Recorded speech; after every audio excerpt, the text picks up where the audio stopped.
Estamos de regreso y claro, el tema del Consejo de la Judicatura, más que del Consejo, yo diría las revelaciones hechas por su presidenta, la doctora Maldonado, acompañada por los miembros del Consejo de la Judicatura respecto a lo actuado y estas irregularidades en los sorteos del caso del exalcalde Yunda, pero además ya tenemos una investigación previa en Guayaquil. Ya hay otras provincias que dicen, pero si esto pasa normalmente, entonces aquí hay que hacer una revisión del rol del Consejo, de lo que está pasando en este mecanismo y si la técnica puede ayudarnos. Y para eso hemos invitado para conversar en esta revista de opinión al señor doctor Esteban Ron, director de la Escuela de Derecho de la Universidad Internacional del Ecuador, y al doctor Gonzalo Muñoz. A los dos, muchas gracias por acompañarnos. Esteban, bienvenido nuevamente. ¿Cómo entendemos esto? Las propias afirmaciones de la doctora Maldonado, antes de que me responda, si vale la pena que escuchemos cómo fue lo que nos trajo la noticia, ¿no? ¿Qué es lo que dice la doctora Maldonado? Este acto es irregular, algo que ingresa por violencia, tendría que haberse tratado como garantía y esa es la presunta irregularidad. El segundo caso no registra sorteo en los sistemas del Consejo de la Judicatura y lo que registramos es que ha habido una asignación directa, sin sorteo, a una causa vinculada o anclada a una causa del año 2020. Y bueno, ahí está, Esteban, esta revelación de la doctora Maldonado, y que para muchos dicen, bueno, este se vuelve un caso escandaloso de habilidades, entre comillas, de abogados, pero que no es extraño. Esteban, bienvenido, buenos días.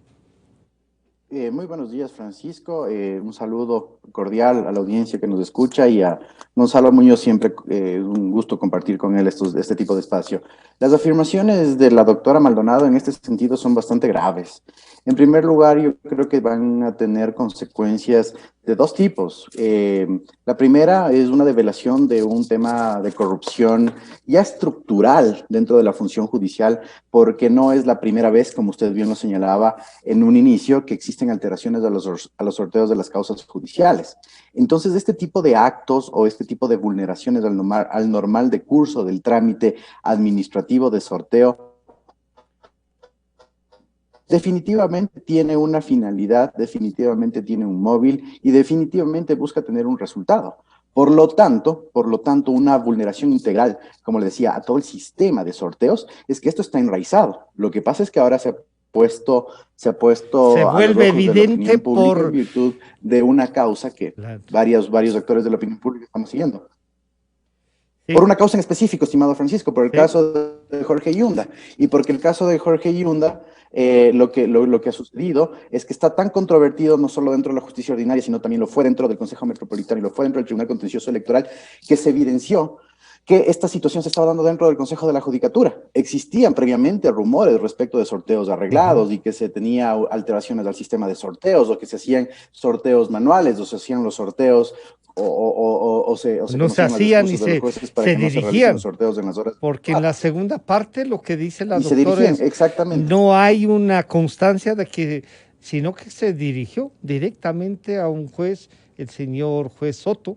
Directamente. ¿No? Directamente, sí. Quiero saludar nuevamente. No, y no solo eso, porque...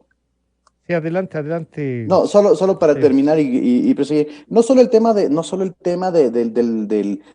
direccionamiento, ¿sí? Porque el tema del direccionamiento puede darse en virtud de que no se radiquen competencias o que no hayan jueces disponibles o asimilarse a un tema de suerte. Pero ya manipular el sistema de sorteos, que es garantía de la imparcialidad de la administración de justicia y que es causa de una sanción por infracción gravísima, eso ya estamos hablando de otro tema, aparte de las consecuencias de carácter penal. Gracias por el tiempo. Sí, yo decía saludar nuevamente al señor doctor Gonzalo Muñoz. Gonzalo, bienvenido, buenos días. Este es un esquema que la Fiscalía lo está haciendo en otras provincias, pero que como como que la institucionalidad del país no le ha prestado mucha atención. Y claro, se vuelve evidente porque los casos como del doctor Yunda o como del expresidente Bucarán y la cantidad de casos que se dan en Guayaquil, parece que sí, ¿no? Incluso se escucha en los diálogos que se han hecho públicos. Yo en el Consejo de la Judicatura te saco, yo en el Consejo de la Judicatura voy a hacer, acá sí puedo dirigir. Esto es que es la Feria de la Alegría. Gonzalo, bienvenido, buenos días. Estimado Francisco, buenos días. Buenos días, Esteban, con quien también siempre es un gusto compartir este tipo de espacios y a todas las personas que nos escuchan. A ver, las denuncias de supuestas irregularidades en los sorteos realizadas por el Consejo de la Judicatura respecto de las causas que favorecieron con sentencias favorables, en este caso al alcalde de Quito, deslegitiman aún más el contenido de las espurias y antijurídicas resoluciones judiciales por parte de jueces que hoy se encuentran ya suspendidos de sus funciones. Estos muñequeos y argucias que avergüenzan aún más a nuestro sistema judicial deben ser debidamente investigadas y, de ser el caso, sancionadas, Francisco. ¿Por qué? Porque ponen en entredicho aún más garantías importantísimas para todos los ciudadanos, como son la tutela judicial efectiva y el debido proceso. Siempre se ha conversado y siempre se ha dicho que algo existía ya en los sorteos, como tú dices, este tipo de mañoserías que, como tú dices, ya lo que sucedía en Guayaquil era bastante importante. No, yo hablo en el Consejo de la Judicatura y yo te saco inmediatamente. Hay también lo que revela, aparte del tema de los sorteos, llamadas por parte del alcalde de Quito a uno de los miembros del Consejo de la Legislatura, algo que también es sumamente grave. Pero, ¿qué es lo que sucede exactamente, precisamente en este tipo de casos? ¿No es cierto? Vemos que una acción de garantías jurisdiccionales, como es la acción de protección, que tiene que ingresar como tal al sistema SAITE, ¿no es cierto? ¿Qué es lo que hacen en este caso? La ingresan, ya, en el caso de la acción de protección, como una causa de violencia familiar. Intrafamiliar. Sí. Esto, exactamente, esto hace que se reduzca la esfera de juzgadores. Como explicaba la presidenta del Consejo de la Judicatura, en lugar de que conozcan un gran abanico de jueces, ya, se reduce a 6 o 7. Y no solamente eso, ya, sino que se ancla esta causa, ya, a una que ya estaba determinada en el 2020. Y ahí es el momento en que se da el direccionamiento a la jueza María Belén Domínguez. Y claro, ahí es donde ya uno ata cabos directamente. ¿Por qué querían que conozca esta jueza? Porque esta jueza tenía un claro vicio de parcialidad con el proceso. Es una jueza que públicamente ya se había mostrado contraria al proceso de remoción que se seguía contra el alcalde. Defendiendo al alcalde. Esto es algo... Exactamente. Esto es algo sumamente grave y yo estoy totalmente a favor de las acciones que ha tomado el Consejo de la Judicatura, no solamente en el proceso de suspensión, sino incluso de una investigación a la Fiscalía, porque esto no puede suceder. Porque mire, hay que ser sincero, a mí no me gusta generalizar. ¿Ya? Yo pienso que la gran mayoría de jueces en Ecuador son jueces probos, ¿ya? Pero no por un grupo pequeño de jueces que cometen este tipo de irregularidades se puede atacar de esta forma a nuestro sistema judicial. Claro, y ahí, Esteban, entonces, pasa también esto por, yo he dicho, entre comillas, las habilidades jurídicas de los abogados que los representan, ¿sí? Hay jueces que se dejan corromper, pero entonces hay quien los corrompa, y ahí hay unos límites. Y usted, que es catedrático, además que conduce una facultad, Esteban, ¿qué hacemos para que la gente entienda que los marcos jurídicos sí, que pueden tener habilidades de estas otras naturalezas, sean los que primen y no estas habilidades, Esteban? Claro, es excelente el símil que usted hace, porque, por ejemplo, nosotros en la Escuela de Derecho de la Universidad Internacional y en virtud de lo que de todo lo que pasaba en los últimos años, hemos incluido el eje de la prevención de la corrupción, ¿no? Como un eje transversal en nuestras materias y que lo desarrollamos a lo largo del semestre. Es muy importante eso. Pero yo creo que aquí van dos tipos de particularidades: el tema ético y el tema de sanciones drásticas e inmediatas. Lamentablemente la idiosincrasia profesional en el ámbito jurídico es bastante compleja, es una falla estructural, como les decía, y para solucionar problemas estructurales lo que necesitamos son soluciones estructurales. Pero mientras tanto, ¿qué podemos hacer? En primer lugar, el tema del código es una falencia y es una deuda que tiene la función judicial para con nuestra profesión, es el código de comportamiento o la ley de comportamiento De de los los profesionales abogados. en derecho. Sí, ajá, exactamente. ¿Por qué? Porque se creía o se esperaba estandarizar los comportamientos de los abogados y que en virtud de eso los abogados seamos calificados cada cierto tiempo para poder ejercer nuestras tareas en el libre ejercicio profesional. Entonces yo creo que eso es un tema impecable y que además, Sí. implacable, perdón, y que además es una deuda. Entonces yo creo que eso es una de las O sea primeras que cosas que se tienen que hacer. aplicar aquello de suspensión del ejercicio profesional debería ser en virtud del propio marco jurídico y que ya existe y de la estructura que hay. Se toma en cuenta, doctor Ron, aquello de que valdrá la pena mantener este esquema del Consejo de la Judicatura que muchos ya se han puesto a pensar y dicen, no, esto politizó más. Ojalá fuese nuevamente la Corte Nacional o si volvemos a tener Corte Suprema, no sé, la que pueda regular y hacer un seguimiento a los jueces, porque con la decisión de la Corte Constitucional y ese, claro, abusivo uso del error inexcusable, se han quedado libres los jueces, pero peor, más libres y cantantes los abogados, Esteban. Sí, Francisco, mire, yo estoy muy de acuerdo en ese sentido y bajo la estructura por la tradición que tiene nuestro sistema jurídico, en que tiene que haber tiene que haber un organismo que determine efectivamente el ámbito administrativo de la Administración de Justicia. Para eso existe el Consejo de la Judicatura. Pero ¿dónde está la falla? ¿Dónde está la falla? Que el Consejo Nacional de la Judicatura no realiza las funciones específicamente adecuadas para hacer el control judicial.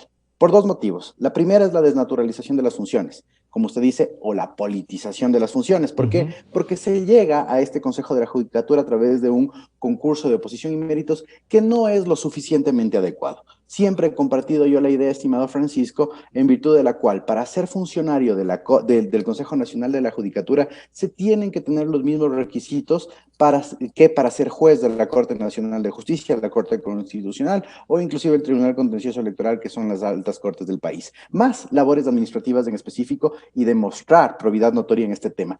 Y otra cosa que le decía, un tema de control ético y disciplinario, pero al raje, ¿sí? El Consejo de la Judicatura realmente no está ahí para hacer control ético y disciplinario De porque la esa es la sentencia. excepción, porque no, debería estar ahí para organizar cómo funciona la justicia.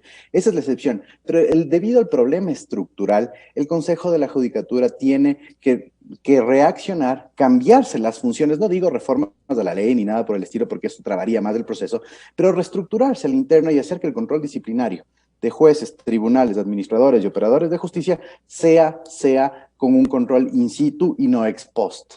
Y que las denuncias, y esto es siempre en el tema de prevención de corrupción en la administración de justicia, siempre adecuado. Las sanciones y los procedimientos infraccionarios tienen que ser de carácter inmediato. ¿Por qué? Porque ahí se vuelve a reproducir la mañosería que usted señalaba, cuando en los procesos sancionatorios estos también se ven dilatados por malas prácticas de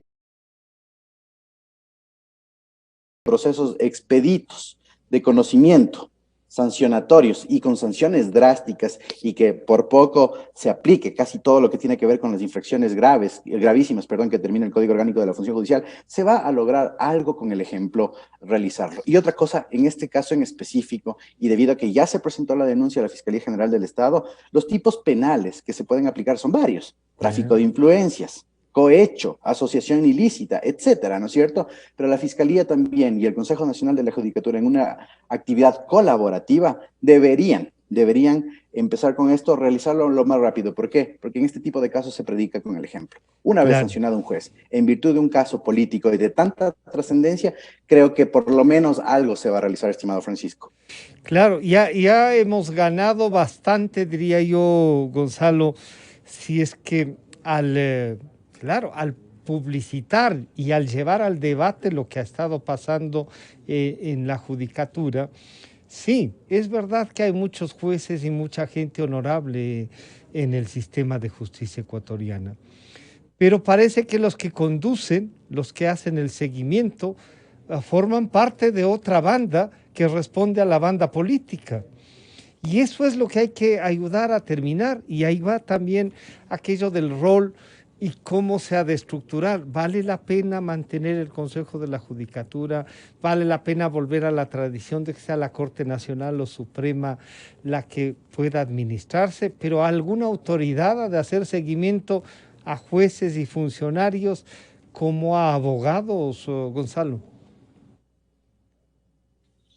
A ver, Francisco, yo a la segunda banda yo no le llamaría una banda política, sino que de comprobarse realmente lo que está sucediendo y de que se sancione, ya estaríamos hablando en términos un poco mayores, sino una banda que realmente está cometiendo delitos y debería ser llamada por otro nombre, porque realmente avergüenza de gran forma y realmente deslegitima el trabajo del sistema judicial.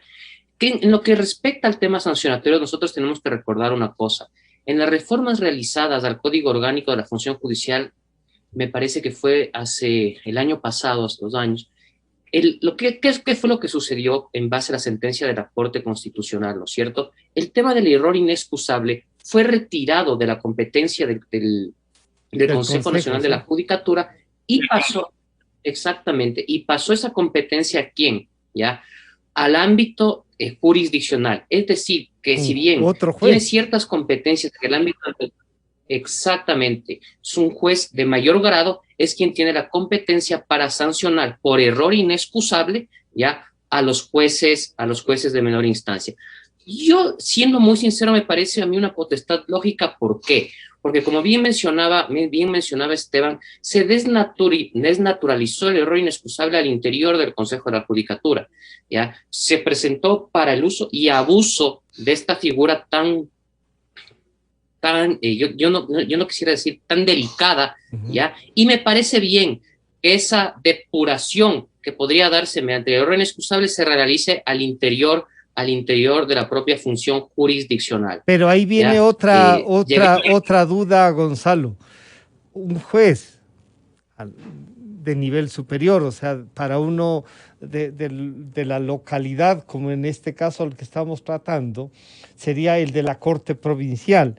Pues, ¿será que se demoran 5 o 6 años con la denuncia del error inexcusable? ¿No habrá que dinamizar las respuestas de quienes van a juzgar a los jueces y también a los abogados, Gonzalo? O sea, por supuesto que sí, ¿no? Nosotros tenemos que ir dando un seguimiento de cómo va funcionando el sistema del error inexcusable, ¿ya? Justamente que no demore y sin embargo, si tiene fallas, irlas corrigiendo en el camino. Pero yo pienso que el control jurisdiccional en este ámbito es el mejor. Sin embargo, en el tema de abogados sigue teniendo competencia el Consejo de la Judicatura y desde mi punto de vista tendrían que ser aplicadas de maneras ejemplificadoras en este caso, ¿no? Porque esto no es solamente, ¿cómo se llama? Responsabilidad, habilidad jurídica de los funcionarios que están al interior Ellos han sido instrumentos. ¿No? Han sido una parte, ¿ya?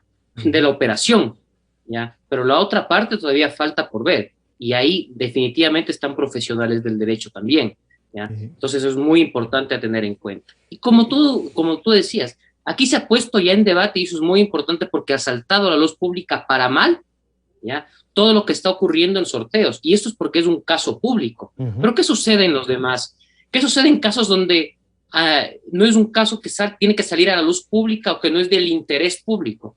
¿Qué está pasando con todos esos sorteos? Entonces esta es una oportunidad, ¿ya? Para que el Consejo de la Judicatura ponga un orden. Es muy importante también lo que se ha mencionado respecto de las universidades y todo ese tipo de cosas, la ética pública, la deontología, ¿ya? Que tiene que seguirse dictando para mejorar la actuación de jueces, funcionarios y abogados. Pero es trascendental corregir este tipo de fallas en el sistema que permiten estas argucias y muñequeos de ciertos malos funcionarios y malos abogados también. Claro, Esteban, entonces una reforma y a lo mejor estrictamente la aplicación de la ley y el ejercicio de los cargos para los que incluso en algunos casos han concursado. Pero claro, uno ve en los casos sonados, ¿no? En el caso Bucarán, en el caso Yunda, además de las dos más grandes ciudades del país y en el caso de Quito nada menos que de la capital. eh, esto nos demuestra qué podría estar pasando en provincias. Si aquí, que más o menos, digamos, se puede hacer un seguimiento, se puede publicitar o denunciar públicamente los temas, las denuncias de provincias como que se pueden quedar. Gonzalo dice, sí, yo creo que el modelo puede funcionar si los jueces responden, pero que no respondan a los 3 o 4 años, o a lo mejor tampoco a las 3 horas como en el caso del juez Soto, pero sí por lo menos 2 o 3 días, o sea, que nos den un tiempo prudencial. A las 2 o 3 horas ya en el modelo que tenemos ya suena a trampa, Esteban.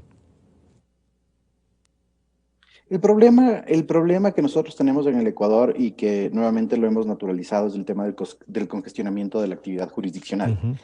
Como profesionales del derecho, Gonzalo no me va a dejar mentir, y en mi caso, cuando estuve ejerciendo la profesión, el tema de la congestión es increíble y hay ciertas jurisdicciones específicas como la contencioso administrativo que definitivamente no responde.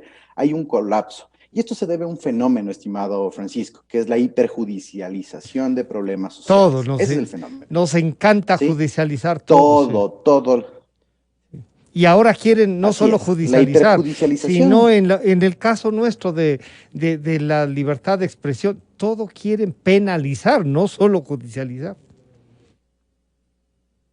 Así es una cultura que está arraigada en el Ecuador. La Ya. hiperjudicialización de los procesos, la hiperjudicialización de los conflictos sociales está en el Ecuador por años. Y de hecho, a través de los mecanismos de descongestión que se ha tratado de tener, como por ejemplo los métodos alternativos de solución de conflictos o la negociación siempre dentro de los ámbitos legales, los dispute boards y demás, no han generado los resultados, algo han descongestionado, además que la oralidad también algo ha descongestionado el sistema de administración de justicia. Eso en respecto a la administración de justicia es un tema ya cultural, falla estructural y no sé, ahí sí la responsabilidad viene ¿De la directamente autoridad? hacia mí y hacia las escuelas de derecho respecto. Sí. No.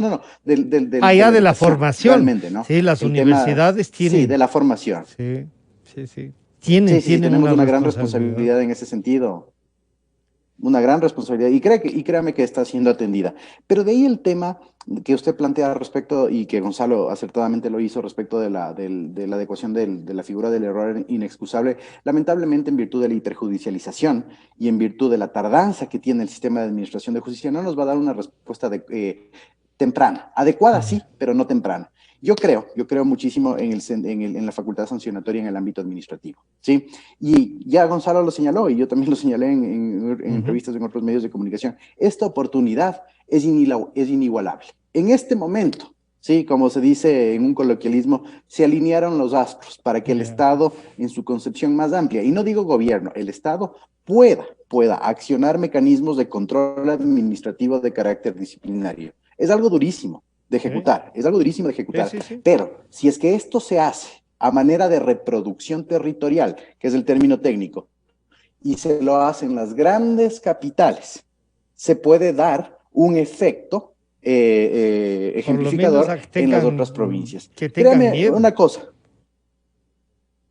Sí, decía, exactamente, ya. eso es, no solo el tema del miedo, sino el tema de la sanción ejemplificadora. Si es que en Quito y en Guayaquil, Cuenca no tiene un sistema jurisdiccional tan colapsado, ¿sí? Quito, Guayaquil, se empiezan a escudriñar este tipo de inconductas y se comienzan a sancionar, créame que los funcionarios van a replicar las buenas prácticas.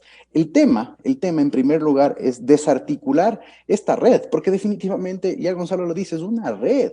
Manipular un sistema de sorteos a partir de la mañosería criolla es una cosa, pero ya empezar a trucar un sistema informático en virtud de necesidades específicas es una red. Y aquí es el abogado corruptor o la parte corruptora son los contactos dentro de la judicatura, los ejecutores y obviamente las autoridades por tener esta responsabilidad derivada en virtud de ser la máxima autoridad.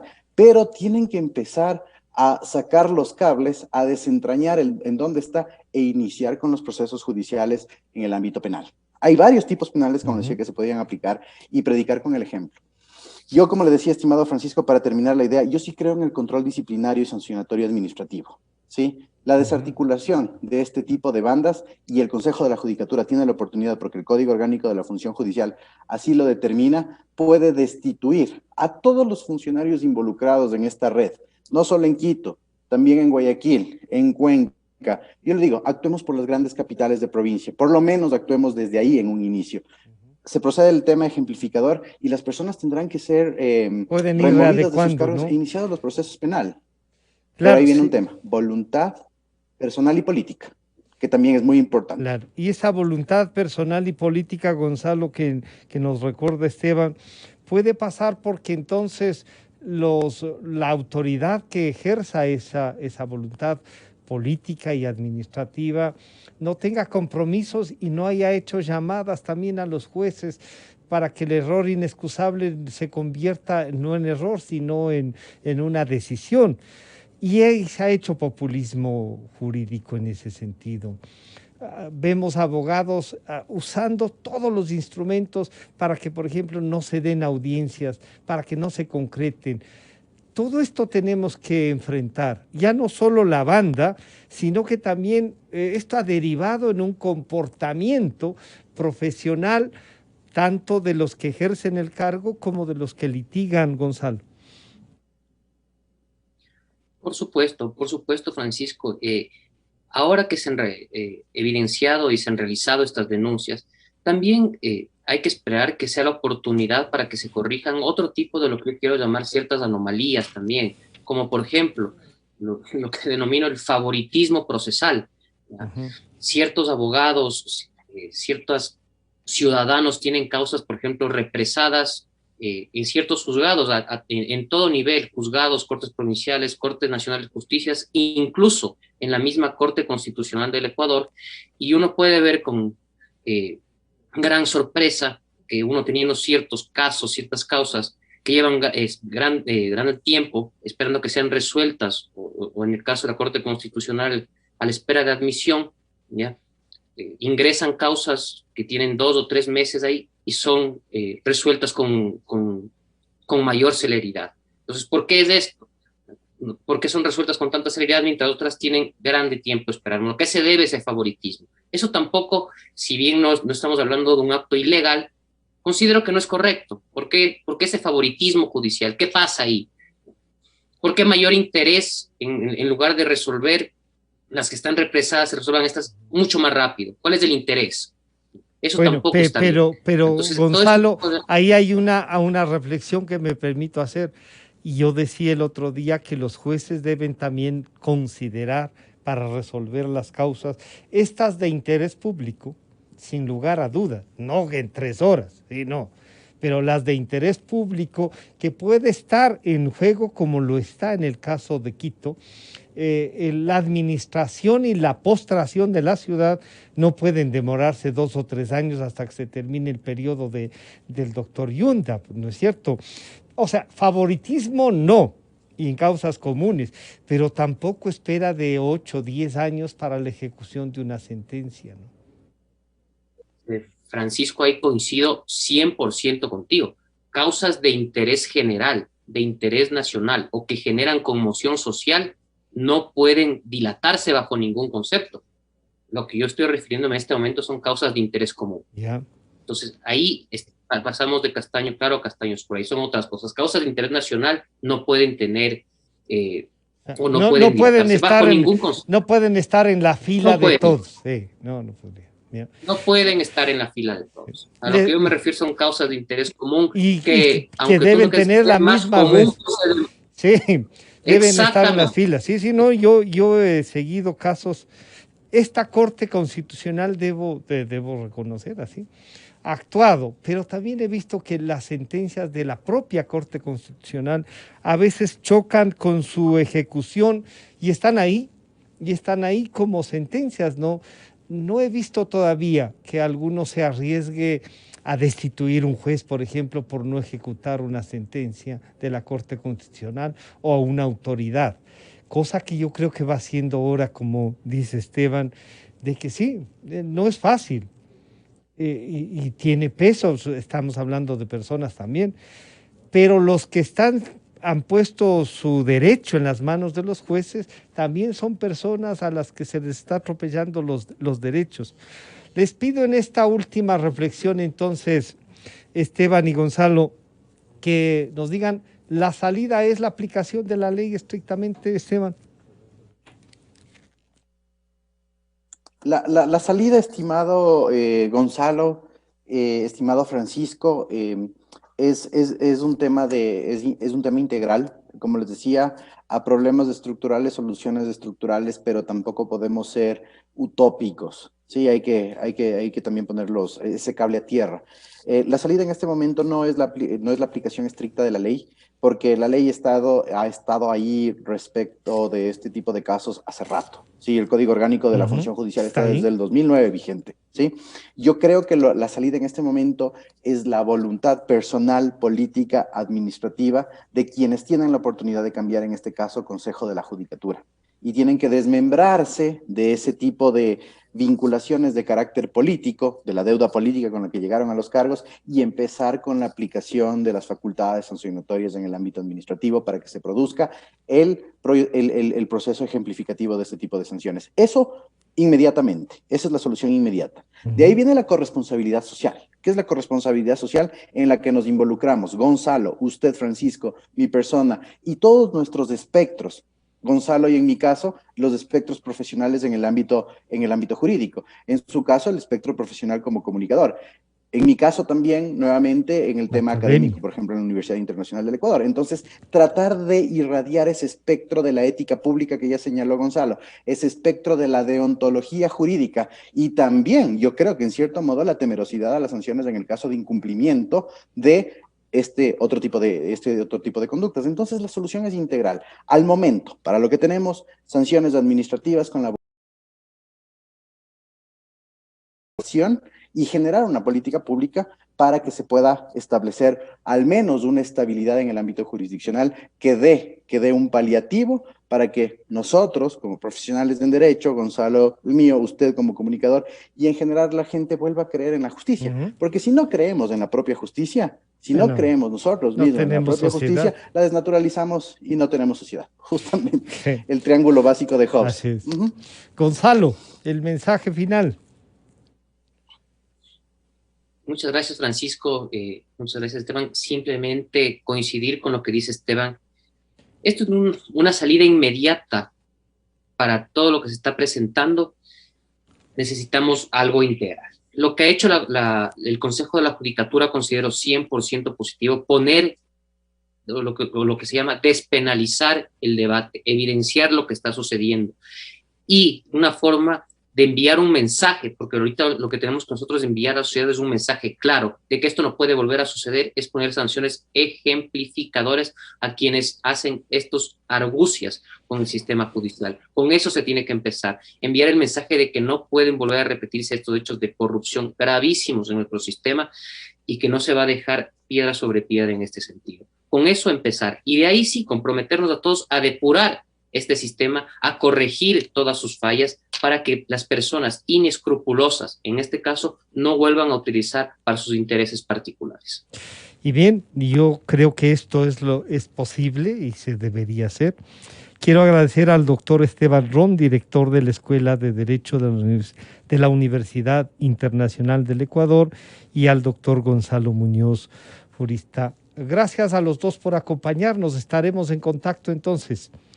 Buenos días. Muchas gracias, un excelente fin de semana. Gracias para todos ustedes. Estamos con esto terminando la revista de Opinión Democracia de este viernes 9 de julio del 2021 y de inmediato vamos con Clarito Está y los economistas Vicente Albornoz y Sebastián Oleas. Nos encontramos el día lunes. Muchas gracias. Gracias al auspicio de... La confianza no viene solo de la tecnología o de lo que es capaz de hacer una gran industria. INV Metals, minería para la gente. A la revista informativa Democracia llegan Vicente Albornoz y Sebastián Oleas, conocidos como Los Explicadores. Para presentarnos, Clarito está. Nos explican en sencillo las cosas difíciles de entender. En XFM y Democracia M da inicio Clarito está. Muy buenos días, queridos amigos, bienvenidos a este su programa Clarito está, donde Sebastián Oleas y Vicente Albornoz les decimos... Clarito está, bienvenidos. Bienvenidos a este programa en el cual hablamos de las cosas realmente apasionantes